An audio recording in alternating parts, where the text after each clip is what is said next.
tal? Bienvenidos a una edición más de Una Mirada, el programa de la Universidad Nacional y el CINAR S.A. Mi nombre es Maribel Quiroz Jara y en esta oportunidad vamos a hablar sobre un tema que mantiene la atención del público en general desde hace varios años, pero sobre todo a partir del año pasado, que es el tema bancario. Y específicamente vamos a hablar sobre algo muy importante, que es la ética en la banca estatal, porque los bancos estatales son de todos y todas en Costa Rica y por ende, pues de alguna forma tenemos que tener esa capacidad de tener la información suficiente para conocer el funcionamiento de los bancos del Estado, sobre todo a la luz de los diferentes escándalos que se han presentado en torno al cemento chino y otras inversiones que están siendo investigadas precisamente por la forma en que se dieron. Es un tema que ha sido bastante divulgado por los medios de comunicación, por lo que creo que definitivamente es de interés de todos y todas en Costa Rica, cómo funcionan los bancos del Estado y sobre todo el tema de la ética en su manejo y administración. Para hablar de este tema nos acompañan en esta oportunidad el máster Gustavo Vallejo Esquivel, quien es académico y coordinador de la Cátedra de Finanzas de la Escuela de Administración de la Universidad Nacional y tiene amplia experiencia en la gerencia de diferentes entidades financieras. Gracias por estar con Una Mirada. Muchas gracias. Además está con nosotros el máster Jorge Eduardo Villegas Rojas, quien es académico de la Universidad Estatal a Distancia y consultor. Gracias, don Jorge, por estar con nosotros. Muchas gracias, un honor estar acá. También está con nosotros la máster Lorena Marín Sánchez, quien es la directora de Desarrollo Humano de Grupo Mutual. Bienvenida a Una Mirada. Muchas gracias. Pues sí, como decía yo en la introducción, el tema de la banca, sobre todo el tema de la banca estatal, ha acaparado la atención de los medios, sobre todo en el último año, aunque las principales investigaciones empezaron desde el 2015 y ya anteriormente a eso pues habíamos tenido situaciones con bancos del Estado que nos ponen a reflexionar sobre la importancia que tiene, ¿verdad?, la rendición de cuentas, la transparencia, pero sobre todo la ética en la gestión bancaria, sobre todo en la banca del Estado.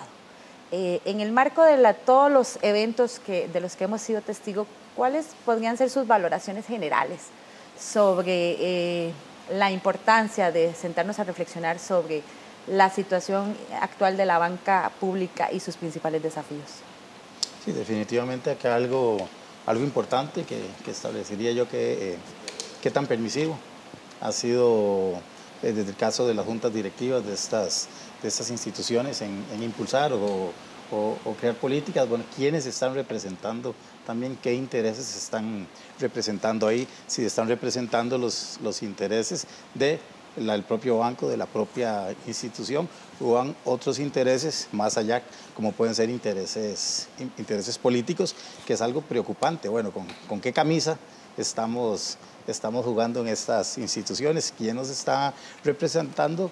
Toda vez de que estamos hablando de instituciones financieras y para el caso que nos trae hoy en el programa, que son de fondos públicos. Sí, me parece también, mi estimado colega, que existe más cosas todavía que anotar. Deberíamos de conversar sobre temas de carácter objetivo, de carácter subjetivo, incluso de carácter estructural. El proceso de la banca ha evolucionado muchísimo. Si la banca viene desde el Renacimiento, donde un señor se sentaba en un banquito y empezaba a prestar plata. Sí. Y entonces por eso decía, vaya donde el banco, donde el que está en el banco, y luego genera la situación a ir a la banca, a ir al banco. Y el tema ético es un tema que viene de 25 siglos atrás. Sócrates decía que no había gente mala, había gente ignorante. Para hablar del tema ético. Entonces imagínense cómo juntamos los elementos del proceso bancario con los funcionarios. Hay elementos de carácter subjetivo. Vienen los elementos de carácter objetivo, que son elementos que están ahí, son las circunstancias, cómo evoluciona. El sistema bancario nuestro hoy diferente al de 1980, diferente al sistema bancario de la banca de desarrollo después de la Segunda República y la creación de los bancos del Estado, los bancos comerciales del Estado. Y vienen los procesos de carácter estructural, ¿con qué contamos? El descalabro financiero de 1900, que culmina en 1989, con los procesos de las financieras, no es el mismo que tenemos hoy. Antes se llamaba AGEP, ahora es SUGEF. Entonces, ahora día con día hay normas, hay toda una teoría. y Gustavo, hemos sido compañeros también de la Universidad Nacional dando cursos de Derecho Bancario. Antes no se daba ese curso de Derecho Bancario o Derecho Empresarial. Entonces, vamos más allá en la teoría del conocimiento. La búsqueda del conocimiento constante de las personas que están sometidas al escrutinio y la observación nacional en diferentes cosas. Cualquier gente diría ahora, es que no me ven, diría un japonés, no, yo me estoy viendo. O sea, no importa hacer esto, no, es que sí importa, porque yo lo hago. Entonces, el tema es un tema mucho más grande que tiene que ver con muchos elementos y ahí es donde la estructura también cuenta. El sistema, todo el sistema bancario nacional, la naturaleza del 189 de la Constitución que le da al Banco Comercial del Estado, la naturaleza de institución autónoma pública, pero también sujeta a las regulaciones que pueda tener, regulaciones de carácter normativo que pueda tener toda la banca. Claro. Perdón. En mi caso, considero que aquí lo que está en juego también es un tema del apetito del riesgo, ¿verdad? Porque las juntas directivas, si bien es cierto, tienen la máxima potestad entre cualquier entidad bancaria para establecer las reglas del negocio. Me parece que también son los que establecen a la administración cuáles son los límites. Y lo que hemos visto en el país, y los que tenemos un poco más de años, lo vivimos décadas atrás con el Banco Anglo y en el último año con el banco, con uno de los bancos del Estado, ¿verdad? Lamentablemente uno lo que observa desde la óptica de otras entidades es, bueno, ¿y dónde estaban esos límites, verdad? Y lo que sí se le permite a las gerencias, a las máximas gerencias y a las gerencias medias, hacer o no hacer, ¿verdad? Y lo segundo es un tema de conflicto de intereses que me parece que tampoco hay reglas claras en esas entidades de qué se permite y qué no se permite. Y eso nos lleva desde luego al tema ético, ¿verdad? Y por último al tema de la moral, ¿verdad? ¿Qué es lo bueno, qué es lo malo, qué es lo correcto que se debe hacer en estas entidades para su correcta marcha y funcionamiento? Me parece que a nivel estatal, lamentablemente, juega mucho un tema del amiguismo, de si yo favorezco a personas que conozco o no, ¿verdad? Y definitivamente las garantías que se han establecido para algunos créditos, pues hoy en día están siendo muy cuestionados. Y definitivamente me parece que eso se regula al interno de las empresas, pero los que tienen que regular, los que tienen que dar esa pauta son las máximas gerencias y la junta directiva. Y eso es lo que le permite a los demás hacer o no hacer, ¿verdad? Pero si esos límites no están claros o se permite que cada persona desde su puesto de trabajo tome las decisiones que considere correctas, pues y si no hay control, lamentablemente, pues es lo que estamos, creo que, viendo y viviendo en algunos de estos casos. Hasta donde también diría yo, se da aquí como un fenómeno, desde la parte de vista del secreto bancario de estas juntas directivas, que tal vez confunden lo que es secreto bancario con que puedo hacer lo que quiera o puedo tomar las decisiones, modificaciones que yo quiera, pero pensando de que no, que eso queda en la junta directiva, que eso no sale, ¿no? Pero nuevamente estamos hablando de una institución pública que tiene que dar transparencia, tiene que dar confianza y confidencialidad. Tiene que ser como confidenciales en cuanto a la información, pero eso no los limita, no los exime de que tienen que entregar cuentas. Bueno, aquí está, entra a jugar también la parte muy importante de la SUGEF, que la SUGEF, bueno, entra como ente a supervisar, entra a fiscalizar las operaciones. En algún momento escuchaba una vez un comentario, no, mira, es que aquí no puede pasar nada porque estamos respaldados por SUGEF. No, SUGEF no respalda, SUGEF lo que hace es llegar y fiscaliza. Pero volviendo con la idea que trae a la mesa, hasta dónde se confunde el secreto bancario con que hago lo que quiera, hago las modificaciones a reglamentos que quiera, porque esto queda aquí entre nosotros y de eso no se trata el secreto bancario. Sí, tampoco se trata de manejar la banca como una pulpería, diría mi abuelita. Que, digamos, de los últimos casos que datan desde el cierre del Banco Anglo, además del tema de las financieras, pero ya es eso como otro capítulo, la perspectiva general de la gente es que las entidades bancarias tienen un gran riesgo de quebrar, por decirlo en lenguaje popular, por mala gestión de sus principales jerarcas. O sea, es como la perspectiva general que tiene la población.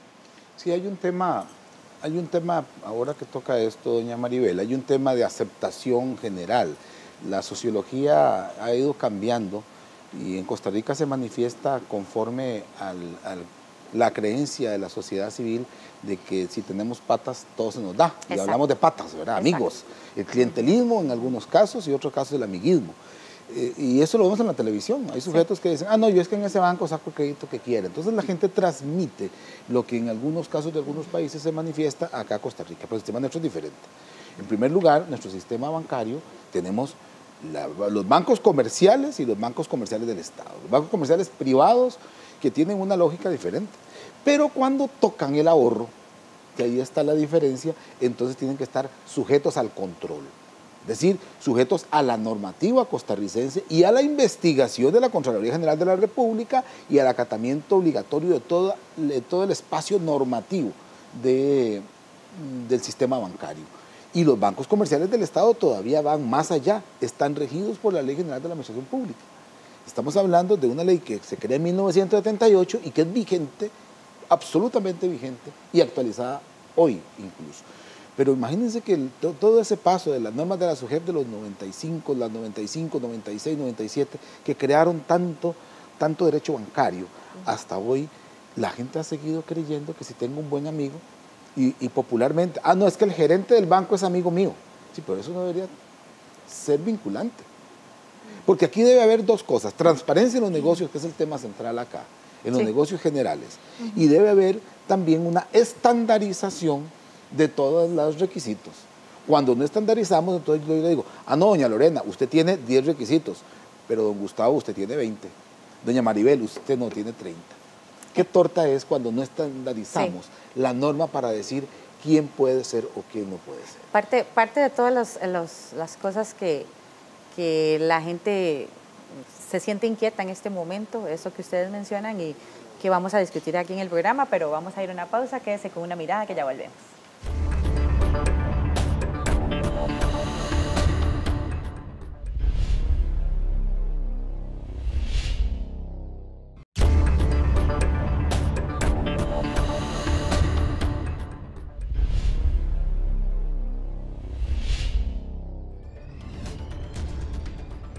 Continúa usted con una mirada del programa de la Universidad Nacional y del SINAR S.A. Hoy con el tema de ética bancaria, sobre todo en el marco de todos los acontecimientos que hemos conocido en los últimos 2 años en torno a situaciones irregulares en varios bancos del Estado.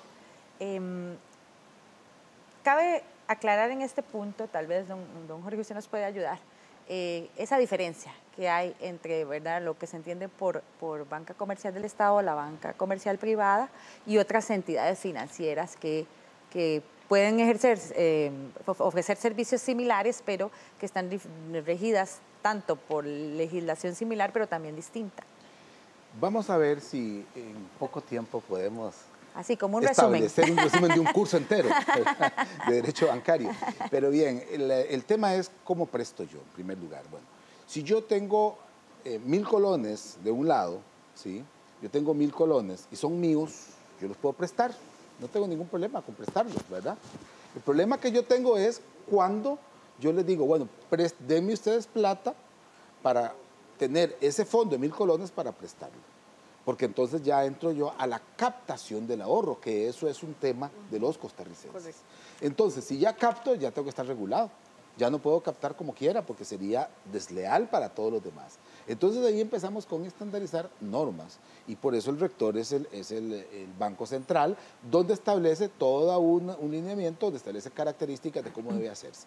Entonces, los bancos comerciales del Estado captan ahora. El proceso de apertura bancaria era eso. Siempre ha existido banca privada en Costa Rica. El Lion Bank estuvo en los 60, 50 y todo eso. Lo que pasa es que no podía captar.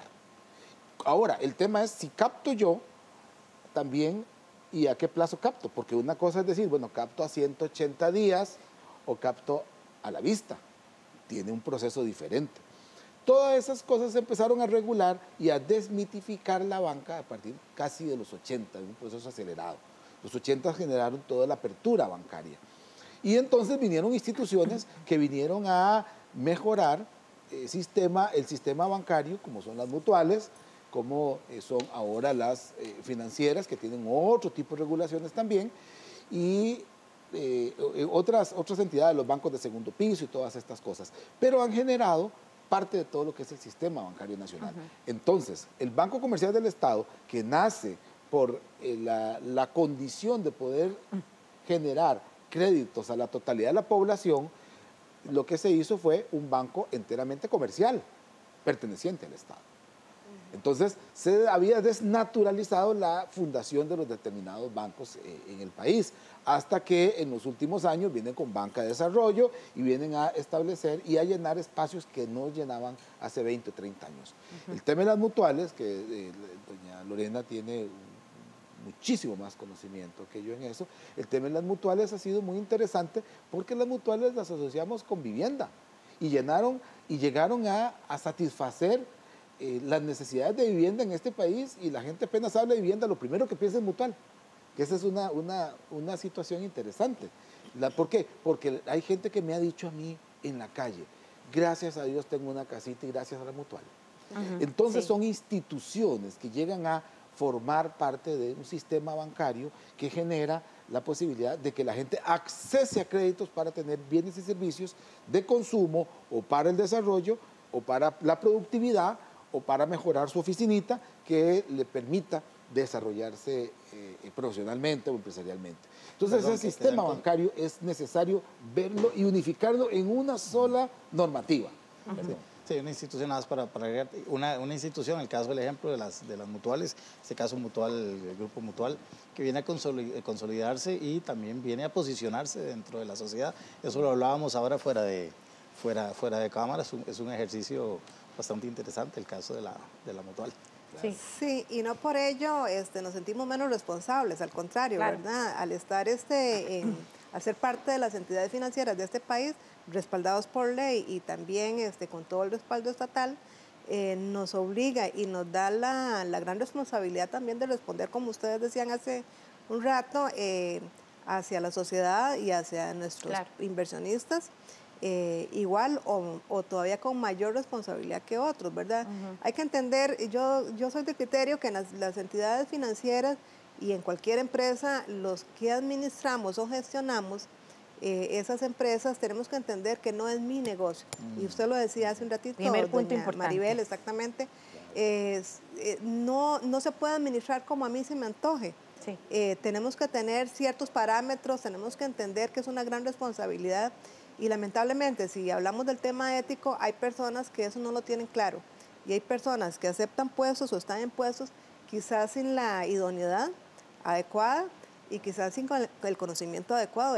Hay que ser muy responsable, porque una entidad financiera se puede perfectamente ir a la bancarrota o ir a problemas financieros casualmente, valga la redundancia, por una mala gestión. Y yo creo que ahí empieza el dilema ético, ¿verdad? Sí, de hecho, con ustedes coincide el señor Mario Gómez, quien es vocero de la Asociación Bancaria Nacional, quien manifestó a una mirada precisamente la preocupación que en esta entidad se ha generado el tema de la idoneidad de las personas que ocupan puestos en las diferentes juntas directivas de los bancos y demás entidades financieras, tanto en juntas directivas como en altos puestos, principalmente todo lo que tiene que ver con gerencias. Para ellos es muy importante que se tome en cuenta tanto la preparación de la persona para entender el negocio, ¿verdad?, bancario, pero sobre todo que tenga esos principios, esos valores y esa ética para saber la gran responsabilidad que pesa sobre sus hombros.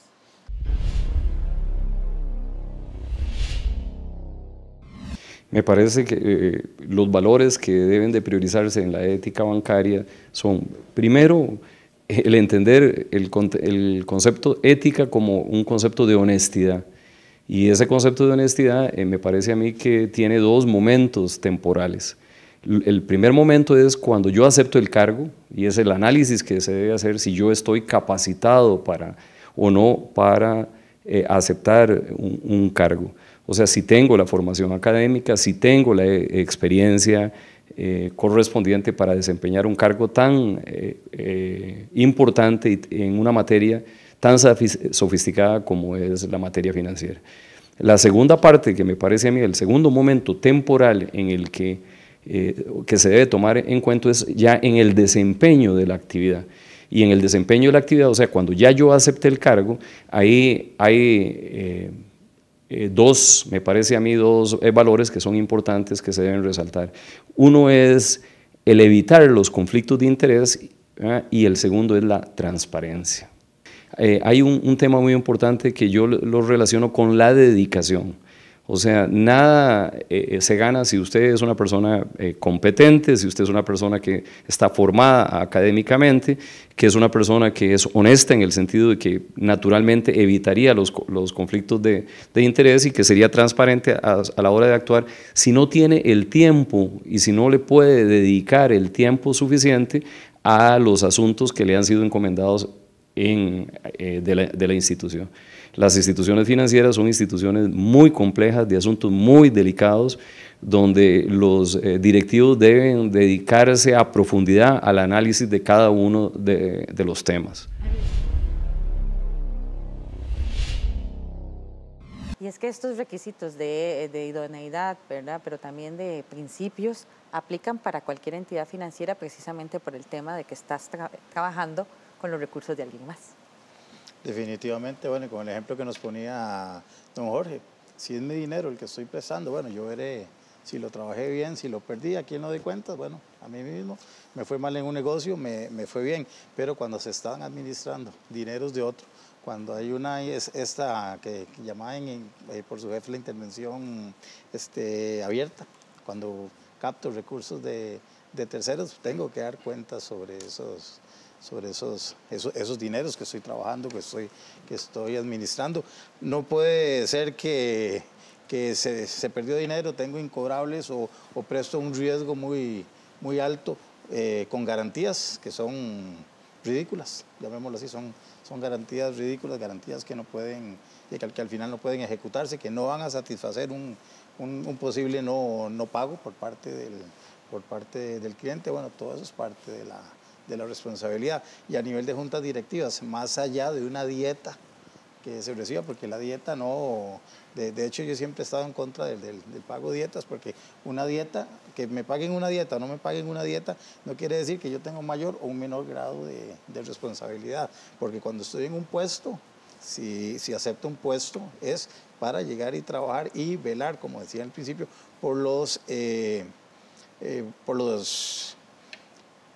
todo lo que tiene que ver con la institución que estoy representando, por los intereses de la institución a la cual yo estoy representando. No llego a velar por unos intereses políticos, amiguismo, favoritismo, no, es por los intereses de esa institución, buscando siempre también la transparencia tan importante. Hoy por hoy, en todo, bueno, venimos cerrando un proceso político en el que exigimos bastante transparencia. Esa misma transparencia también es la que le solicitamos se lo solicita a los bancos y que las instituciones financieras tienen que tener.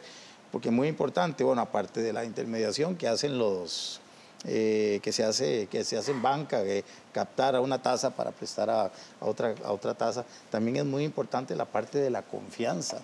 Porque si la gente mis clientes no confían en mí como institución, se me van corriendo los clientes y claro, se me van para el banco de la acera de enfrente, y tal vez pueda tener muy buenos rendimientos, pero voy a tener que cerrar porque no tengo liquidez, no tengo recursos con cuales operar en la institución. Sí, claro, y el tema de la ética no solo está en la persona que asume esta responsabilidad en los diferentes niveles que puedan existir en una entidad bancaria, sino en quién nombra, porque definitivamente cualquier puesto público, pero sobre todo en el caso que nos atañe, ¿verdad?, el tema bancario, las personas que están a la cabeza de estos procesos, sea en las gerencias o en las juntas directivas, no pueden responder a botines políticos, que es un poco la crítica generalizada de las últimas investigaciones de cómo se nombra personas que por el simple hecho de tener un puesto de diputación o de haber ejercido un puesto en algún ministerio, ya se considera idóneo para administrar una entidad bancaria estatal. Sí, ahí hay una situación tan extensa, digo yo, doña Maribel, y es generalizado a toda la administración pública. Si a un señor le dice, mire, es que usted es ingeniero civil y usted es muy bueno para ser ministro de Obras Públicas y Transportes, pero tengo un compromiso con Pedro o Juan, pero te voy a dar Ministerio de Cultura. Él dice que sí, porque al fin y al cabo va a ser ministro. Y entonces en Cultura llega y comete errores. Eso es lo que llamamos la idoneidad. Si en el sistema bancario necesitamos gente técnica, si piden una maestría en banca y finanzas, pues tiene que tener una maestría en banca y finanzas, si no, no puede hacer valoración de riesgo. Claro. Si no, no puede tomar una decisión y lo engañan en la elaboración de proyectos. No es que casi, es que él ya casi va a hacer, casi puede ser que esté llevando un curso o esté en el último curso, nada más. Entonces, no es de casi, es un requisito pleno. Pero ese requisito no es suficiente porque con el título alcanzamos, según algunos teóricos, apenas un 30% del conocimiento que debemos tener. También cuenta la experiencia y cuenta las habilidades y las competencias que puedan desarrollarse alrededor del tema. Todo eso es dentro de lo que don Mario decía, esta idoneidad, que es la parte técnica. Pero dentro de la parte de la idoneidad también está la parte personal, lo que yo llamo la escala axiológica.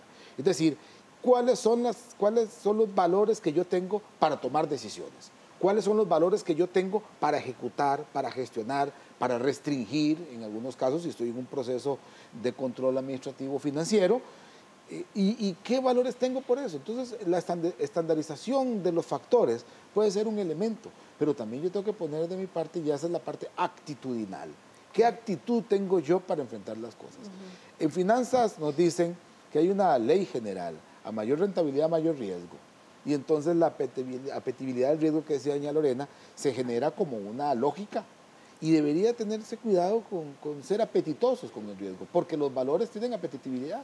Una de las características del valor, para bien o para mal, valor o antivalor, es que son apetitosos a la gente. Es decir, si la gente ofrece dinero, tiene un grado de apetito el otro para tomar ese dinero. Y otra ley de la economía es si no hay oferta, no hay demanda. Y es una ley básica. Si una persona no ofrece, el otro no recibe. Si uno no recibe, el otro no ofrece. Y entonces yo creo que la ética tiene que estar en todos los niveles, pero tenemos que trabajar mucho en lo que llamamos la escala axiológica. El tema más complejo de la escala axiológica es el peso que le doy al valor. Sí. Porque yo le puedo dar un peso diferente al valor de honestidad que le da mi amigo Gustavo o mi amiga doña Lorena, que un peso diferente al valor de honestidad. O prefiero la puntualidad que la honestidad, digamos, en una escala axiológica diferente. Entonces ahí también tenemos que empezar a estandarizar factores adicionales en eso y preparar a la gente. Entonces la formación que se le da a la gente es la formación integral. Hemos trabajado en otros países y hicimos todo un trabajo preliminar en el Ecuador alrededor del tema de las universidades corporativas. Y se ve que no solamente es la parte técnica, sí, porque el Grupo Mutual tiene muchísima experiencia, casi como nadie, en una serie de factores financieros. Pero hay otras instituciones también que tienen otro tipo de factores y además hay que preparar a la gente en ese factor actitudinal. Sí. Entonces existe también, no es una cuantificación de recursos como harían en algunas partes, hay algunos que tienen, ya pasamos por la universidad corporativa y entonces lo que hicieron fue cuantificar elementos, digamos, de los recursos humanos. No es solamente eso, es formar a una persona para un trabajo efectivo y que además esa persona eduque al usuario final. Sí. Y a decirle, mire, no se puede. Si se lo dice de buena forma, no se puede, aquel no se va inconforme. ¿Verdad? Y esa es la parte actitudinal. Sí, Una Mirada también conversó sobre este tema con el diputado Otón Solís, quien participa en la comisión legislativa que investiga los casos de Jamber y el cemento chino. Para Solís, los jerarcas del sector financiero han recibido una gran lección, pues se ha puesto en jaque la ética del trabajo cotidiano en la banca.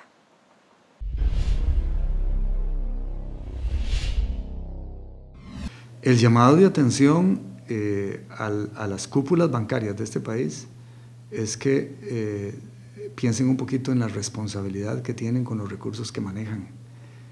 Todos los días los gerentes, los subgerentes, los directores de las unidades especializadas, la jurídica, la administrativa y los directores bancarios tienen que percatarse de que manejan miles de millones de colones que no son de ellos. ¿Cómo puede ser que den créditos por decenas de millones de dólares sin asegurarse que están bien garantizados? ¿Cómo puede ser que acepten de garantía activos que no valen nada, como lo han hecho todos los bancos, que acepten de garantía seguros de empresas aseguradoras que no tienen capital ni siquiera que sea una cuarta parte del tamaño de los préstamos que garantizan? ¿Cómo puede ser que los presidentes de la República le digan a una junta directiva que nombren a gerentes sin revisar atestados, currículums, formación, experiencia? Hay un tema ético profundo y un tema de descuido también profundo. Yo creo que toda persona que esté en el sector público en Costa Rica debe hacer una revisión de cuáles son sus valores éticos, cuál es su carácter. ¿Tienen la capacidad para decirle no al amigo que viene a pedir un crédito no muy bien garantizado? Para decirle no al miembro de la cúpula del partido político que lo tiene ahí nombrado. ¿Tienen la capacidad para decirle no al presidente de la República? ¿Tienen capacidad para decirle no a una persona que es dueña de una empresa nada más porque la persona es muy conocida en el país y tiene un apellido, sea Ortuño o Yankelewicz o qué sé yo? Tienen que valorarse antes de aceptar el cargo, porque después terminan en la cárcel o desacreditados o inhibidos para ejercer cargos públicos.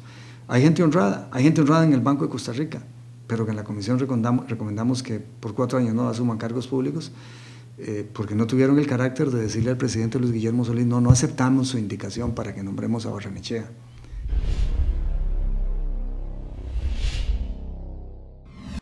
Tiene razón, don Otón. Si hay algo que tener en la gestión pública, independientemente de cuál sea, y sobre todo con el tema de recursos, que involucre recursos, es tener carácter. Sí, definitivamente nos hemos enfocado en la parte de banca, pero también está la parte de seguros. Tenemos operadoras de pensiones, sociedades administradoras de fondos de inversión que manejan capitales enormes. Son miles de millones de colones y de dólares de los y las costarricenses que están ahí trabajando. No solamente la parte de banca, sino que esto se va más allá, es muchísimo más amplio. Si abrimos el abanico, no nos alcanza el programa, menos la mañana, para conversar sobre el tema. Sí, yo me quería referir básicamente a que en banca la norma tiene un papel preponderante y muy importante, pero las normas existen para que se respeten y hacerlas cumplir. Y sí es cierto que toda norma, y que lo diga don Jorge, y ley en este país, como se dice popularmente, tiene su portillo, pero esas serían las excepciones desde mi punto de vista. El problema es cuando se trabaja más con la excepción y no con la norma. Porque entonces la excepción se vuelve la regla. Exacto. Ahí es donde empezamos a cometer esos errores, porque entonces no se respetan esas normas. Y en el tema de la idoneidad, hablemos de un perfil. Ya gobierno corporativo, de todas maneras, dichosamente, hace muchos años, establece un perfil para el directivo, valga la redundancia, que va a ser parte de esas juntas directivas. Y ya tiene un perfil, un perfil idóneo. Y de ahí, en la parte administrativa, pues también todas las empresas tienen que establecer cuáles son esas reglas de contratación. Y esas reglas de contratación, como lo decía Jorge, bueno, tiene varios componentes. Uno de ellos son las competencias técnicas y también las habilidades personales. Y depende del que contrata, si contrata o no a esa persona. Sí. Lamentablemente muchas veces hacemos caso omiso a esas reglas. Sí, eso nos plantea una serie de retos que vamos a ver en el siguiente bloque. Vamos a una pausa, quédese con Una Mirada, que ya volvemos.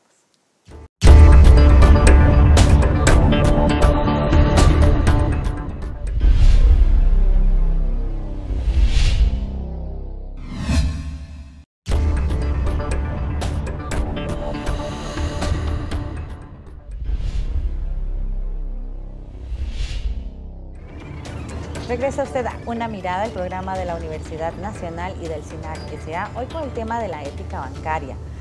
A la luz de todos estos acontecimientos relacionados con los bancos del Estado y también pues tomando en cuenta, como decía don Gustavo, que no son las únicas instancias públicas que manejan fondos estatales o del pueblo, digamos, de sus propios ahorros, surge la principal interrogante es cómo blindamos tanto a la banca nacional como a otras entidades que manejen recursos públicos, cómo las blindamos para evitar precisamente situaciones de malos manejos como los que se están investigando actualmente. Sí, definitivamente, como lo decía doña Lorena, cumpliendo normas. Ahí están las normas están establecidas, es llegar y cumplirlas. Hay también toda una normativa por parte de su jefe de cumplimiento y también hay sus multas a las entidades que no cumplan con esta normativa. Sin embargo, nos llevamos la sorpresa de lo que nos pasa en televisión. Y aquí si nos vamos para atrás, bueno, don Jorge ahora habló de lo que pasó finales, segundo quinquenio de los 80 con las financieras, después vino año 94, lo que ha pasado con el banco, lo que pasó con el Banco Anglo, finales de los 90, toda la crisis que se dio en el sector cooperativo, más reciente vemos lo de Bancrédito, bueno, entonces que pareciera que como que no aprendemos y hay normativa, pero no la estamos cumpliendo, no existen vacíos, simplemente es que se están brincando la norma. Sí. Para Mario Gómez, vocero de la Asociación Bancaria Costarricense, es muy importante revisar los requisitos académicos, morales, experiencia de quienes componen las juntas directivas o asumen una gerencia en una entidad financiera. Además, propone que se establezca por ley una comisión legislativa que pida cuenta a las entidades bancarias periódicamente, precisamente sobre ese tema. ¿Estamos cumpliendo con la normativa vigente? ¿Somos tan transparentes de poder rendir cuentas en la banca estatal sobre lo que se está haciendo con el dinero de las y los costarricenses?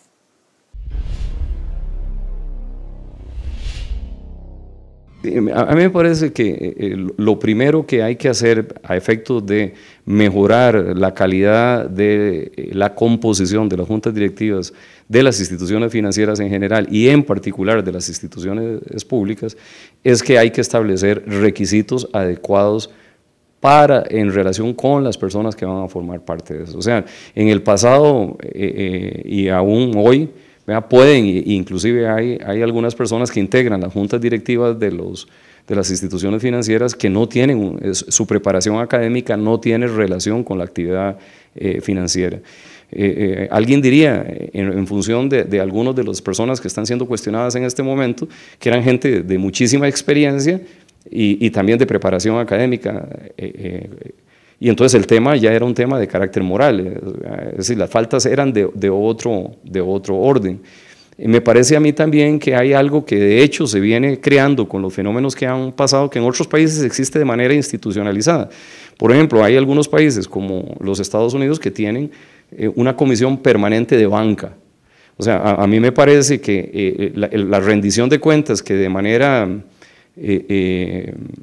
coyuntural se ha establecido ahora mediante la Comisión Especial para el Análisis de los Créditos Bancarios, debería de institucionalizarlo y entonces, siendo los bancos, por ejemplo, en el caso de los bancos del Estado, bancos que pertenecen al Estado costarricense y siendo el Congreso la representación del pueblo costarricense, a mí sí me parece que por ley debería de establecerse una comisión de banca, por ejemplo, y que cada cierto tiempo, con una periodicidad establecida en la ley, los miembros de las juntas directivas y los principales ejecutivos de esas instituciones financieras comparezcan a rendir cuentas de sus actuaciones y de sus resultados.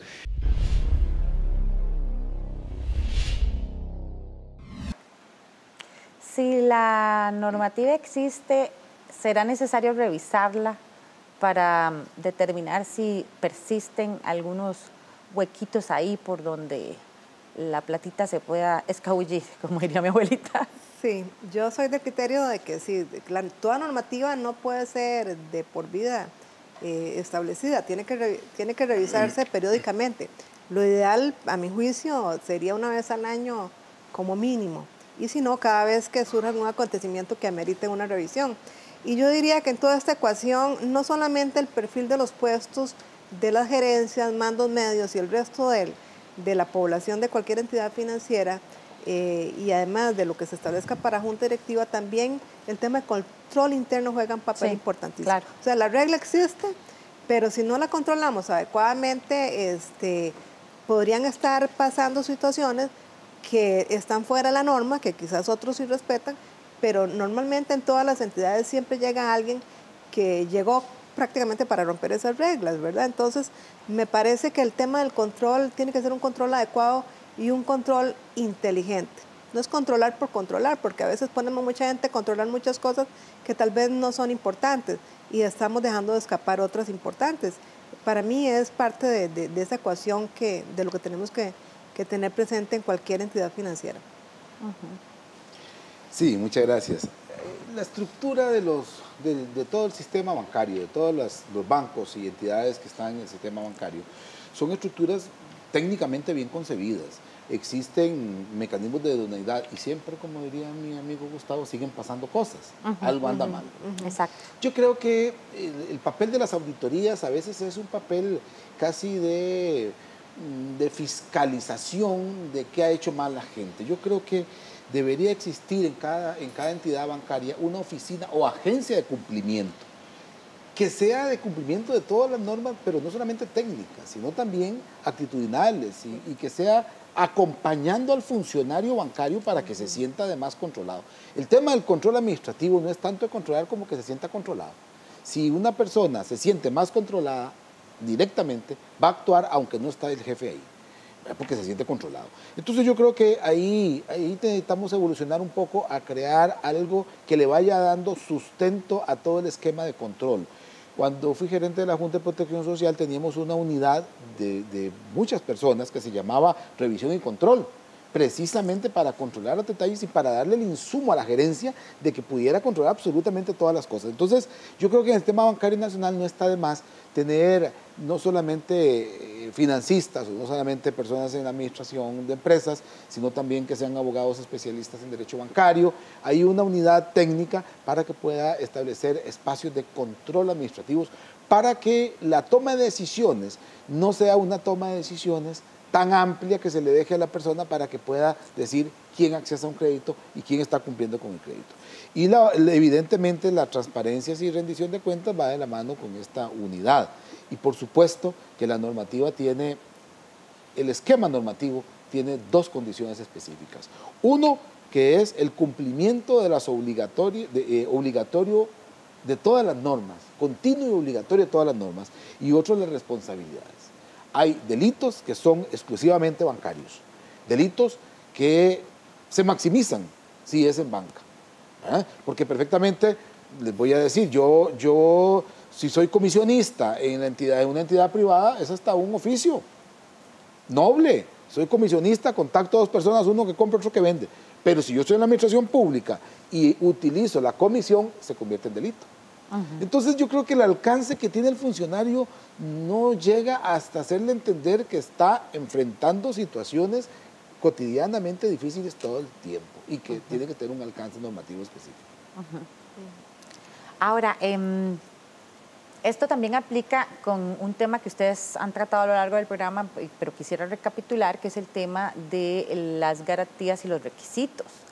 O sea, si tenemos eso estandarizado, ¿por qué entonces persiste que a unas personas se les acepta unas garantías y a otras otras? E incluso hasta llegar al colmo de ofrecer dineros en condiciones de riesgo bastante claras.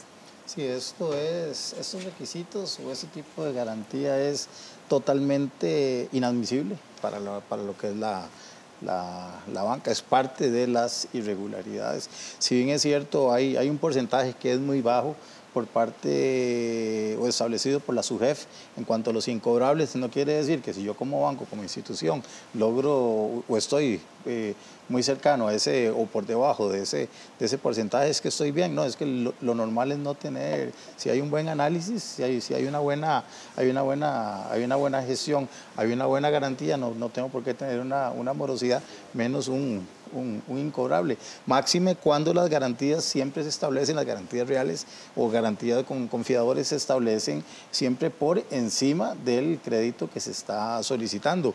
Y no es un secreto que para un banco o cualquier institución financiera no es un negocio dejarse una casa, un edificio, dejarse una propiedad por los costos que van detrás de la administración de ese bien. No, el negocio es poner a trabajar el dinero, la intermediación, ganarme como banco, ganarme ese margen de intermediación. Pero cuando es al revés, cuando el préstamo está por encima de la garantía, yo como deudor prefiero no pagar. Parte de eso se da en la crisis del año 2008, lo que se dio en los Estados Unidos, la crisis inmobiliaria. Tengo un préstamo que está por encima del valor de la vivienda y me sale más barato no pagar.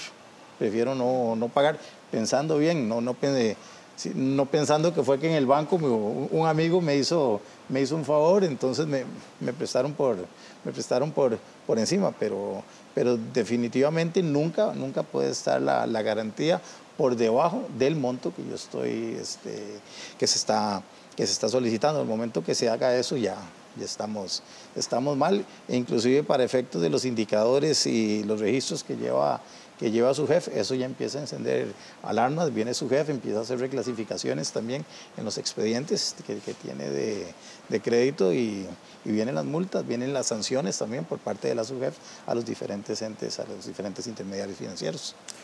¿Es posible evitar que, o sea, porque la normativa existe, pero es posible que existan otros mecanismos que eviten precisamente estas decisiones que benefician a amigos de mis amigos en las juntas directivas y en los altos mandos de las entidades bancarias? Yo creo que las normas existen. El tema aquí sería por qué no se cumplen las normas, ¿verdad? Porque yo creo que en toda entidad financiera hay niveles de decisión para otorgar un crédito, ¿verdad? Dependiendo del monto. Así más o menos es como funciona casi que en todas las entidades. Aquí lo que tenemos que apelar quizás es a por qué entonces el personal lo hace, ¿verdad? ¿Por qué no cumple con la norma? Y ahí ustedes mencionaron hace un rato el tema de la rendición de cuentas. O sea, qué se permite y qué se castiga en la empresa. Y eso únicamente se logra estableciendo valores que la gente sepa y los comparta. Y no solo es eso, sino también tomando las decisiones cuando hay que tomarlas. Por más doloroso que sea, en el caso nuestro, a mí me ha tocado ver compañeros de muchísimos años de trabajar en la empresa y hemos tenido que tomar la decisión de separarlo por una mala decisión o por decisiones poco éticas, para llamarlo de alguna manera, y por más años que tuviera en la empresa, se tomó la decisión y eso genera, digamos, aceptación del resto del personal, genera mucha confianza en las decisiones que se toman en las altas esferas. Y eso es lo que genera la cultura en cualquier empresa, ¿verdad? ¿Cuáles son esos valores? ¿Qué es lo que se permite y no se permite? ¿Qué en la empresa se tolera y qué no se tolera? Y en el tanto que nosotros, como jerarcas, promulguemos eso y la gente confíe en esas reglas, cada vez la gente las va a ir poniendo en práctica. Caso contrario, eso es tierra de nadie, ¿verdad? Y entonces las reglas existen para hacerlo respetar.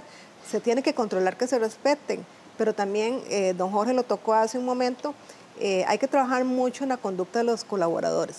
Y esa conducta se trabaja constantemente, no es un tema de que solo con la inducción, sino hay que estar apelando a esa conducta ética idónea o deseada en cualquier entidad bancaria para que la cuestión camine y se respete, ¿verdad? Que la gente no tome decisiones porque sí, porque se le ocurrió, sino bien justificada y bien razonada. Como dicen por ahí, hay que cuidar la gallina de los huevos de oro. Así definitivamente, si tenemos que contar con mecanismos de transparencia, de rendición de cuentas, donde todos los números estén claritos. ¿Por qué? Porque a final de cuentas sí, o sea, puede haber escándalos financieros, plata que va y viene y se pierde por aquí o por allá, pero al final lo que está en juego es la reputación, que para una entidad bancaria es fundamental. Sí, lo que es la parte del nombre, mi nombre como institución es muy importante se vio hace creo que fue como poco más de 10 años, un rumor que corrió con respecto a un banco. Me acuerdo pasar y ver la gente de noche haciendo fila para retirar el dinero. Sí. El banco hizo un excelente manejo. Yo en el aula a mis estudiantes le pongo el ejemplo de ese caso. Para mí ese banco en su momento hizo un excelente ejercicio, abrió sus puertas, amplió horarios y para mí quedó muchísimo más consolidado de cuando le hicieron el rumor. Sí. Y en definitiva, en el caso de la banca estatal, que es la banca de todos y todas en el país, tanto el tema de la reputación como de la solidez, de la transparencia, de la honradez en los negocios, de los valores de los que ustedes hablaron, son fundamentales y esperamos que espacios como este se sirvan para fomentar una reflexión mayor que lleve no solo a que se hagan más evidentes, digamos, los casos de corrupción y malos manejos, sino también el tema de que en términos generales todos y todas somos responsables de lo que hacemos con los recursos que la patria nos da para el beneficio de la mayoría y no solo para el bienestar de unos pocos. Muchas gracias a ustedes por acompañarnos y a ustedes por estar con nosotros una vez más en Una Mirada. Le esperamos la próxima semana con otro interesante tema. Puede buscar más información sobre este y otros programas en www.una.ac.cr. Hasta pronto, le esperamos la próxima semana con más en Una Mirada.